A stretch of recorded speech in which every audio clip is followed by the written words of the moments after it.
and welcome to Teddy Talks with me, Matt, and my good friend Buddy the Bear.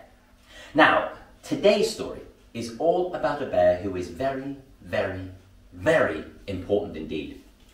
It's called Baggy Brown by Mick Inkpen. Are you ready, buddy? Good.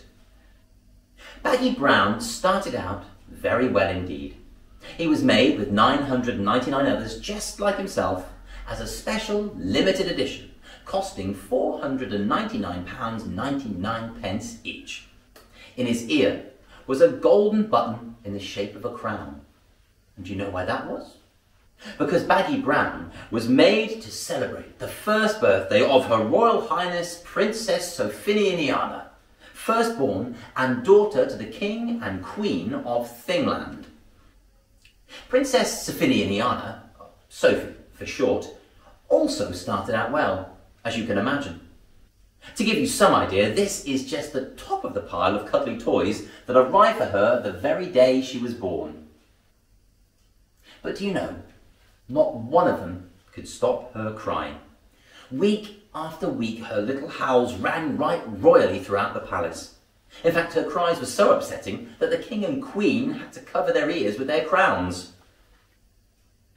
At this time, Baggy Brown was not called Baggy Brown at all, but just number 1, which was the number stamped on the little gold crown in his ear. He was the first of the 1,000 special bears and the only one without a price tag.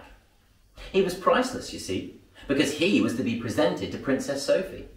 And because of this, he had a large "Not for Sale" label slapped on the end of his nose. Ouch! It was such a shock that Baggy Brown did not line himself up properly when the big grabbler came round. It missed him completely. While all the other bears were grabbled and whizzed away, number 1 continued along the conveyor belt and fell straight off the end. Down he fell, down, down and back into the very innards of the big red teddy bear machine at Better Bears Limited. He was grubbed and fluffed and plumped and scrodged and frizzled and squidged and pummeled and hooshed again. And when it had finished with him, the big red teddy bear machine spat him out onto the factory floor, where a passing factory worker called Jack trod on him. Now, Jack wasn't to know that Baggy Brown was a priceless bear. He certainly didn't look like one. So he picked him up and took him home for his young son, Alfie. Alfie loved Baggy Brown from the moment he saw him. He loved his lopsided face and his soft, saggy body.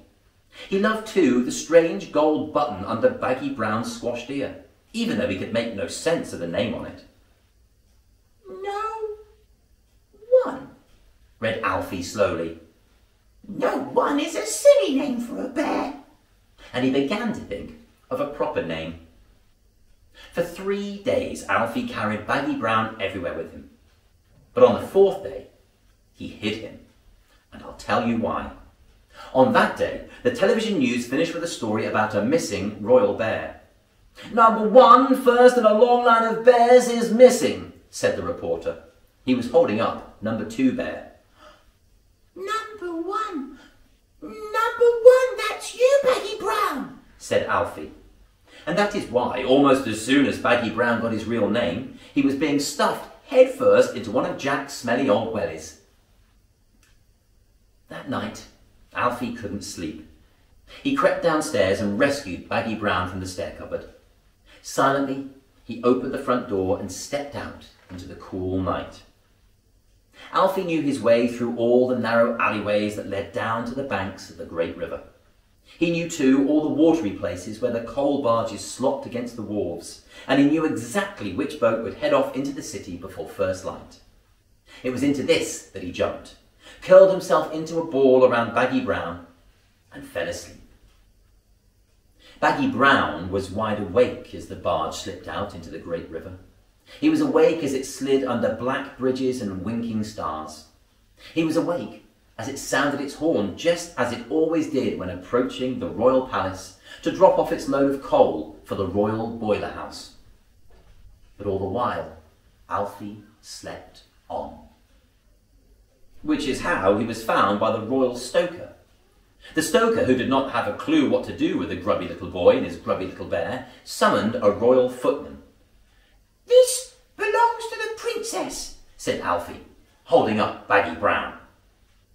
The stoker and the footman burst into laughter. "Oh, I don't think so, son," said the stoker. "Don't be ridiculous," said the footman, "and take that disgusting object away." But Alfie refused to budge. "It does," he said. "It belongs to the princess." So the footman sent for one of the ladies in waiting. Lady Jane Fark-Hurrah was undaunted by the smell of old Welly rising from Baggy Brown, and having 5 children of her own, she knew exactly when a child was telling the truth. She examined Baggy Brown closely. As she lifted his coal black ear, there was a bright glint of gold.